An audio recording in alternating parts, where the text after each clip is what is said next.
indefinite integration,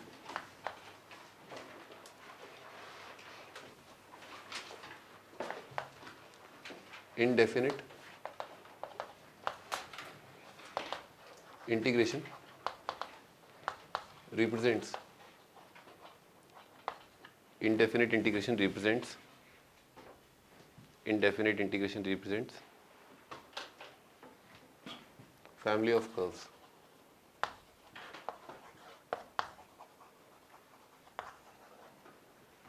family of curves represent करता है। जैसे ये फैमिली क्यों, फैमिली इसलिए क्योंकि एक फैमिली के जो लोग होते हैं उनमें कुछ कॉमन ट्रेट होते हैं ना, कुछ चीज़ें कॉमन होती हैं। तो यहाँ पर भी ऐसा ही है।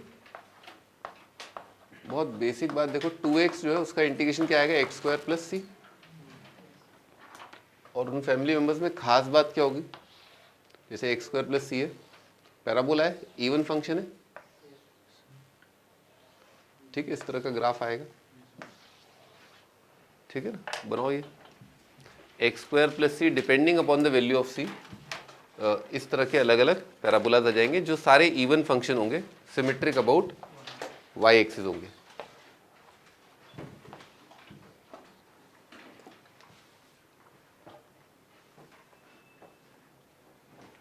आई होप इसमें कोई डाउट नहीं होगा कि 2x का इंटीग्रेशन क्या आएगा, एक्स स्क्वायर प्लस सी आएगा, है ना। 2x का integration is x square plus सी।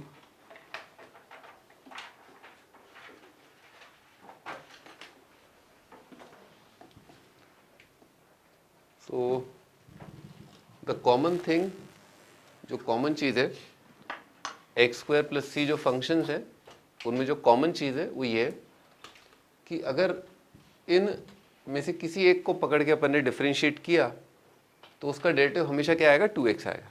यही तो बात है। क्या बात है, इन सभी में खास बात क्या है कि एक्स स्क्वायर प्लस सी में से किसी को भी आप ले लो, उसको डिफरेंशिएट करोगे हमेशा क्या आएगा, 2x। सो इसका मतलब ये हुआ कि जो इंटीग्रेंड आता है, जो इंटीग्रेशन आता है, सॉरी इंटीग्रेंड तो ये इंटीग्रेशन जो आता है, उनमें से कोई भी फंक्शन ले तो उसका डेरिवेटिव इज ऑलवेज सेम, ठीक है। तो डेरिवेटिव इज ऑलवेज सेम मतलब slope of tangent is always same. Derivative का मतलब क्या है, स्लोप ऑफ टेंजेंट। तो बना लीजिए एक वर्टिकल लाइन बना लीजिए,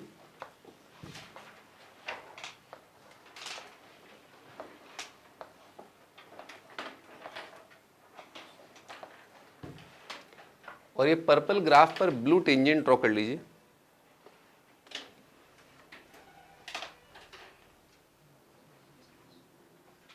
और इन सभी टेंजेंट्स को पैरेलल दिखाना है अपने को ना, क्योंकि स्लोप सबका सेम है, ठीक है। एक गिवन x के लिए x इक्वल टू जो भी आपकी पसंद हो, x इक्वल टू 1 ले लो, x इक्वल टू 2 ले लो। डिफरेंशिएट करने पर x की वैल्यू मान लो आपने 1 ले ली, तो कोई भी फैमिली मेंबर को डिफरेंशिएट करके जो dy बाई dx आएगा वो सेम आएगा, ठीक है। So indefinite integration represents family of curves. उन फैमिली मेंबर्स में खास बात क्या है, tangent line at given x is same, is parallel. लिख लो, tangent line at given x parallel, tangent lines at given x parallel.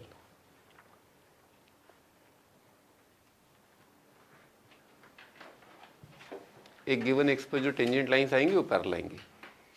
अब यहाँ तक कोई डाउट?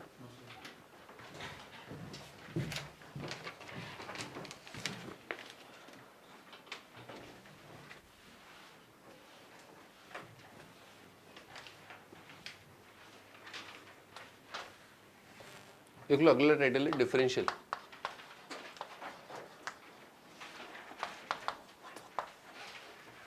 डिफरेंशियल अभी मैं बात कर ही रहा था, बस अभी इंट्रो चल रहा है अभी, है ना। सवाल अपन चालू करेंगे अभी थोड़ी देर में, इंट्रो चल रहा है अभी।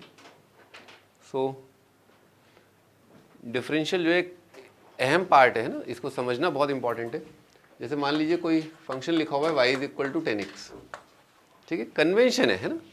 हम क्या समझने की कोशिश कर रहे हैं, कन्वेंशन क्या है। तो अगर y 10x है तो बच्चा जानता है ना, dy बाई dx कितना आ जाएगा, सेक स्क्वायर x। सही, यहाँ तक तो, यहाँ तक की कहानी तो अपने को पता है ना। अब इसमें अपन ने क्या किया, dx को है ना उधर उचका दिया, dy is equal to, yes you can say कुछ हद तक आप कह सकते हैं कि हाँ आपने मल्टीप्लाई कर दिया है, क्योंकि dy बाई dx अपने आप में एक रेशियो होता है है ना, delta y by delta x limit delta x tending to 0, तो आपने क्या किया, डी एक्स से मल्टीप्लाई कर दिया। ठीक है, इस बात को लिख लो, d y is equal to आ रहा है sec square x d x.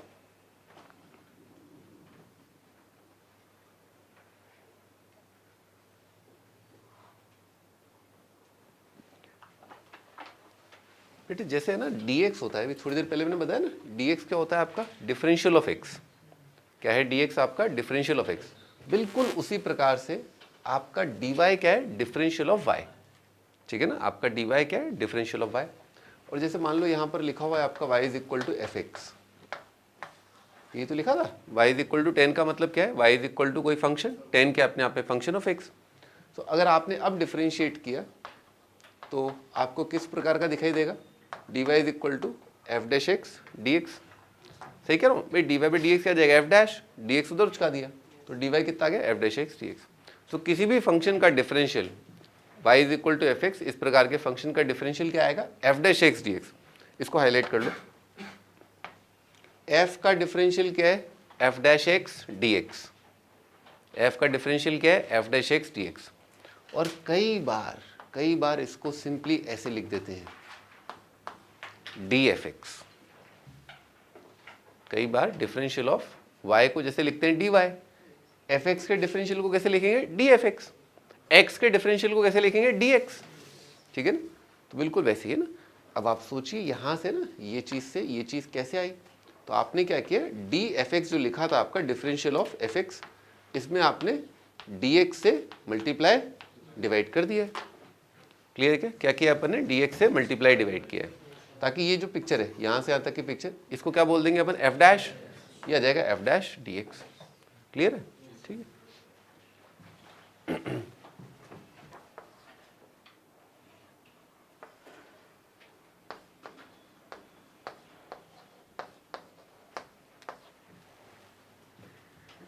एक चुन्नू मुन्नू सवाल, ताकि आपको थोड़ा फील आ जाए बेसिकली कि हाँ इसका उपयोग या प्रयोग बोलेंगे, उपयोग ही बोलेंगे मेरे ख्याल से, उपयोग है ना, उपयोग कहाँ पर होगा, इसका यूज़ कहाँ होगा। क्या आएगा आंसर, साइन एक्स स्क्वायर। अगर कॉज एक्स स्क्वायर किसको डिफरेंशिएट करें with respect to x square, थोड़ा सोचो क्या कह रहा है ये, what is this thing, what does this thing means, है ना। इसका मतलब ये कि किसको डिफरेंशिएट करें with respect to x square कि हमें कॉज एक्स स्क्वायर मिल जाए, जाहिर सी बात है साइन एक्स स्क्वायर, है ना। लिख लो sine x square, sine of x square. ठीक है, इसको ऐसे भी सोच सकते हो आप, है ना, इसको ऐसे भी एग्जामिनर हमें लिख करके देख सकता है कॉज एक्स स्क्वायर। और बेटे डी एक्स स्क्वायर एक्चुअली में कितना आएगा, डी एक्स स्क्वायर कितना आएगा, एक्स स्क्वायर का डेरिवेटिव कितना होता है 2x dx।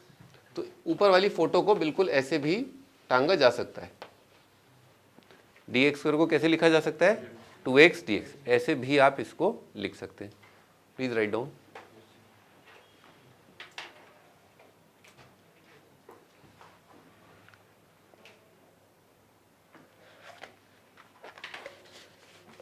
लिख लिए, चलो थोड़ा सा बड़ा सवाल कर देते हैं इसको। 10x की पावर 20 डी 10x,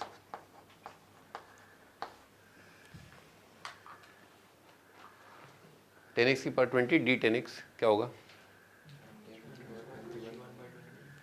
भाई, y की पावर 20 dy लिखा हुआ है, क्या लिखा है y की पावर 20 dy, कितना जाएगा y की पावर 21 अपॉन 21, है ना। लिख लो इस बात को,